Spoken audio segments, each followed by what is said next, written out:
what's up? Welcome back to the channel. And on today's video, today's video is primarily the running and training vlog, where the main purpose is for you to tell me about your week of running. I want to hear about your successes, and I definitely want to hear about your setbacks. But before we get into my week of training, I came across a study, and this study talks about the mental health benefits of what we do, running. Now, the study itself was looking at cross-country skiers, but the idea behind it is physical activity. And for us, for you and me, it's running. So this study was out of Lund University, and the scientists there looked at a sample size of 200,000 Swedes. And they compared the data between Swedes that have competed in the Vasaloppet ski race. That's a 56-mile cross-country ski race.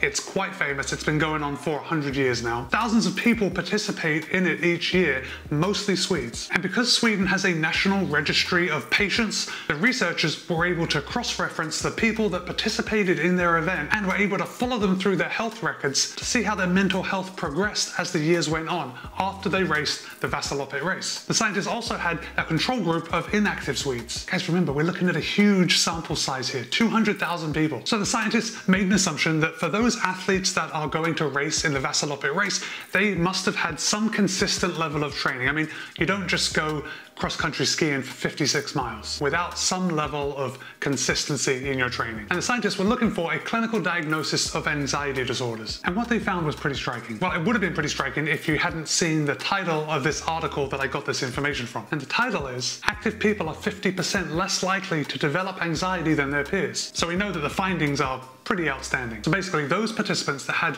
participated in the Vasaloppet race, they had a significantly lower chance of developing anxiety than their peers that were inactive. And this was found to be true up to 20 years after the skiers had finished their race. And the scientists can make the assumption that it is likely in the 20 years that passed since some of the skiers finished their race that their load of cardio activities probably decreased, right? That's not a huge assumption to make. And they conclude by saying that the link between physical activity and reduced anxiety is incredibly strong. So, my friends, all I need you to do is keep doing what you're doing. Going out for those runs, keep pushing through even though you don't feel like it. That's not only making you physically healthy, it's making you mentally healthier. And we have scientific support to back that up. Now, I found this article on InsideHook.com, and I'm going to link to the article in the show notes below. But I did want to draw your attention to a not so great finding that the study found. So it was discovered that the best female racers in the Vasaloppet race, they were more likely to develop anxiety disorders than other racers.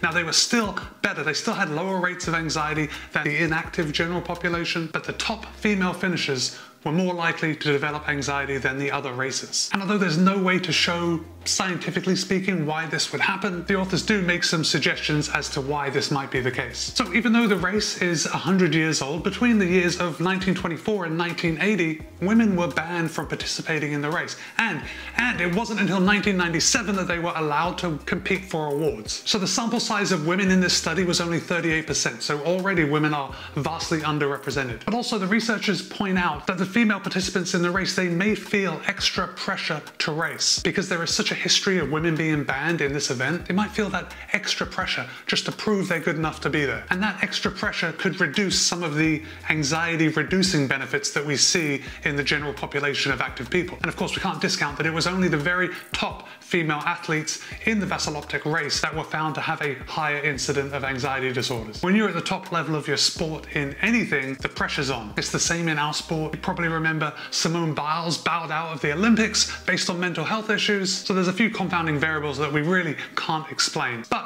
as this is my video and I'm free to interpret these things as I like, I don't think there is necessarily a difference between men and women. What I think is that there is a clear benefit to athletic activities and reduced anxiety. So if you take anything from this video, take this. Going for a run will reduce your anxiety. And the takeaway that these researchers leave us with are pretty compelling. And they say that finding a consistent cardio routine in your life is the least arduous and inexpensive solution to fortifying your mental health for the next 20 years. Guys, going for that run is time well spent. Hey guys, but it turns out I had a pretty great week of running this week, and it all started because, well, I had a couple days in the week where I didn't have to start work super early, so I was able to get a few more miles in on those days. But I started the week off on Monday with 13.4 miles, and that was a great start to the week for me. Now, these miles were very easy, but I was glad to just get in that distance, and I felt really good moving into Tuesday, because Tuesday was a workout day. And on Tuesday, I ran a total of 10.1 2.1 miles, but I also included 6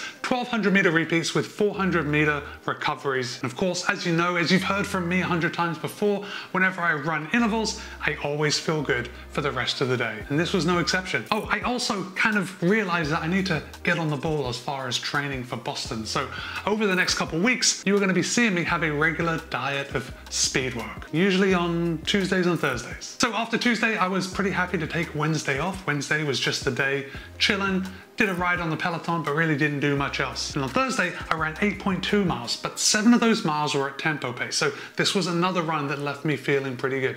I did a 1 mile warm up, I did 7.2 at tempo, and then I just did a walk to cool down. And that 7 miles at tempo kind of wrapped up my work portion of the week. I knew I only had to do easy runs for the rest. So on Friday, I knocked out 10 miles, very easy. On Saturday was my long run, so I knocked out 15 at a fairly easy pace. But I did notice that my long run wasn't feeling as good as I thought it might be. Now the weather was a lot cooler, but I think I was running faster than I should have on that day. It's okay, lesson learned. I think if I had slowed down just a little bit more, I probably would have felt a bit better. But anyway, 15 miles, I'm glad I did it. And then I wrapped up the week on Sunday with 10 miles, very easy. Now we wrapped up the week here in Florida with very cool temperatures, so it was very comfortable to run. On Sunday, I actually wore long sleeves and gloves, which is always a treat for me. So my whole week of running ended up with a total of 66.78 miles, which is about 107.5 kilometers. And of course, I did spend some time in the saddle on the Peloton, and this week I knocked out 141.4 miles, which is about 228 kilometers